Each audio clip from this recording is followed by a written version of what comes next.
आप सभी को राधे राधे। मैं ज्योति प्रजापति आप सभी को मेरे यूट्यूब चैनल में बहुत बहुत स्वागत करती हूँ।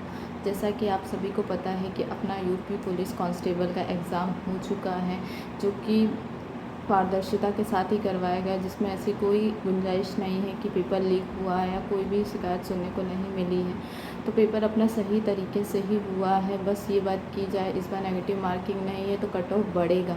ये बात आप मान के रखिए, आप माने मैं मानूँ, दोनों को ही मानना है, क्योंकि रॉ स्कोर तो सबको ही पता है। जैसे यूपीएसआई में इतना ज़्यादा हाई कट ऑफ गया था, इस बार भी पेपर वैसा ही है। पर मैं पेपर को एकदम ईजी तो नहीं बोलूँगी, क्योंकि जीके थोड़ा सा लेवल था जीके का एज़ कम्पेयर्स टू पहले के कंपैरिजन में, क्योंकि मोस्टली लोग देखे जा रहे हैं जितनों ने भी पेपर दिया है, किसी के भी 25 के अबूव तो नहीं आए हैं जीके में। बहुत रेयरेस्ट होंगे जिसके 25 के ऊपर जीके में आए होंगे, या तो जिसका तुक्का लग गया होगा। इतने ही लोग हैं जिनके जीके में आए होंगे। तो मैं आप सभी को आज एक अनुमानित कट ऑफ बताने जा रही हूँ कि हाँ, कि एटलीस्ट इतने रहेंगे तो आप कम से कम रनिंग कर सकते हो, और इतना तो आप मान के ही चलिए कि एटलीस्ट इतने तो होने ही चाहिए। तो इससे जो आपकी जो है रनिंग होती रहे, क्योंकि फ़ाइनल कट ऑफ क्या जाएगी ये किसी को नहीं पता, लेकिन इतना आप मान के चलिए कि कट ऑफ इस बार हाई ही जाएगी।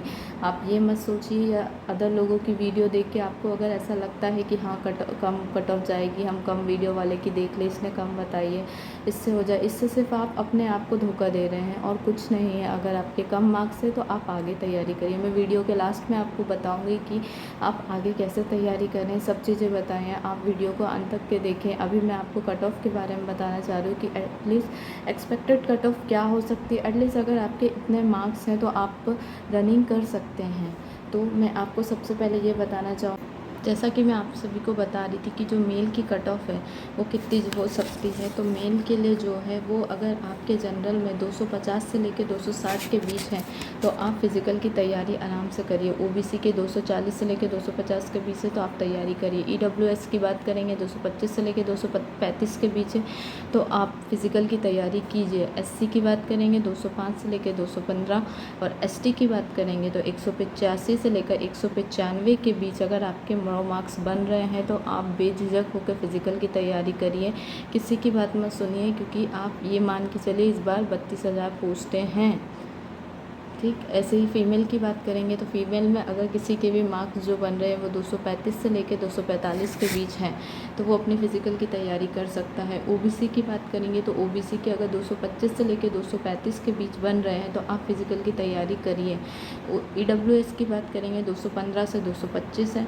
एससी की बात करेंगे 195 से लेकर 205 के बीच अगर आपके बन रहे हैं तो आप फिज़िकल की तैयारी करिए। एसटी की बात करेंगे 175 से लेकर 185 के बीच अगर आपके बन रहे हैं तो आप सभी फिज़िकल की तैयारी करिए, ये मानते हुए कि इतने मार्क्स सफिशिएंट है, क्योंकि नॉर्मलाइजेशंस भी है तो कुछ भी हो सकता है। लेकिन अगर आपके इससे कम मार्क्स बन रहे हैं तो आप बहुत कम चांसेस लेके चलिए। क्योंकि आप एसआई में देख चुके हैं, कंपटीशन बहुत है। अगर आपको इसी में ही रख के रखेंगे, आप 10 कट ऑफ की वीडियो देखेंगे, उससे कुछ नहीं होने वाला है, सिर्फ आप अपना टाइम वेस्ट करेंगे।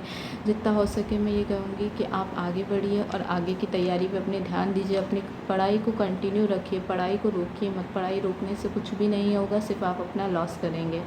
अब मैं आपको अपने रो मार्क्स बताती हूँ। मेरे मार्क्स, जो मेरा एग्ज़ाम था, पहले तो ये बताती हूँ, मेरा एग्ज़ाम था 8 जून को, फर्स्ट शिफ्ट में ही मेरा एग्ज़ाम था। तो मेरा एग्ज़ाम में जो गलती हुई है वो ज़्यादा मुझे जीके में बहुत दिक्कत थी, जीके से ही हुई है। तो जो मेरे मैं आपको अपने अलग अलग सेपरेट मार्क्स नहीं बताऊँगी, मैं आपको टोटल सिर्फ अपने रो मार्क्स बता देती हूँ। जो मेरे बन रहे हैं वो मेरे 118 मार्क्स बन रहे हैं। मैं ओबीसी कैटेगरी से हूँ, तो मैं ये नहीं बोलूँगी कि जो मैंने कट ऑफ बनाई तो इसमें मेरे मार्क्स भी इंक्लूड हो रहे हैं। मैं एक अनुमानित कट ऑफ बता रही हूँ, जो पेपर देख के और देख कर मैं बता रही हूँ उसकी कट ऑफ, कि हाँ इतनी कट ऑफ जा सकती है। क्योंकि मैं जहाँ तक मान रही हूँ, मुझे मेरे नंबर पे भी डाउट है कि मेरे मार्क्स इतने हैं कि मेरा होगा कि नहीं होगा। बट फिर भी मैं फ़िज़िकल की तैयारी करूँगी, क्योंकि इतने मार्क्स हैं और मेरी फ़र्स्ट शिफ्ट में तो फर्स्ट शिफ्ट वालों को शायद नॉर्मलाइजेशन का थोड़ा फ़ायदा मिले। तो कुछ भी हो सकता है। अपनी तैयारी और अपने आप को हर फेस से रेडी रखना है, यही है। और मैं आपको ये बताना चाहूँगी कि आगे की तैयारी के लिए आप लोग क्या करें। तो आगे की तैयारी के लिए मैं यही कहूँगी कि चुनावी साल है, 2027 में एग्ज़ाम है, वैकेंसी आना तय है, योगी जी ने बोल भी दिया है। तो आप अपनी तैयारी को बस मत रोकिए, तैयारी को कंटिन्यू रखिए। वैकेंसी आएगी तो आपको इतना टाइम नहीं देती है वो वैकेंसी कि आप पूरे तरीके से प्रिपेयर हो सकें, इसलिए आप जितना हो सकें अपनी तैयारी को कंटिन्यू रखिए। मैथ्स रीजनिंग को जितना हो सके आप अच्छा कीजिए, क्योंकि ये कॉमन सब्जेक्ट्स हैं किसी भी एग्ज़ाम की, तो आप इनको अपना बेहतर बनाइए। हिंदी को पढ़िए, जो भी एग्ज़ाम में आप रहती, ये सब चीज़ें जो कॉमन सब्जेक्ट ले एटलीस्ट आप उसको कंटिन्यू करते रहिए, पढ़ाई को रोकिए मत। मैं भी अपनी पढ़ाई को रोक नहीं रही हूँ, कंटिन्यू करती रहती हूँ, कुछ ना कुछ थोड़ा बहुत हाँ कर लिया कैसे भी टाइम निकाल के। तो वही चीज़ है कि मैं आपको यही बोलूँगी कि आप कुछ ना कुछ पढ़ते रहिए, सीखते रहिए। अगर आप रुक जाएंगे यहीं तो फिर सारी मेहनत आपकी बर्बाद हो जाएगी जितना भी आपने पढ़ा। इसलिए आप सभी को राधे राधे। इस वीडियो को मैं यही समाप्त करती हूँ। जैसा रहा, अभी सभी लोग फिज़िकल की तैयारी करिए, मैं भी तैयारी करती हूँ। अगर आपको मेरी वीडियो अच्छी लगी हो तो उसे लाइक और सब्सक्राइब ज़रूर करिएगा। राधे राधे।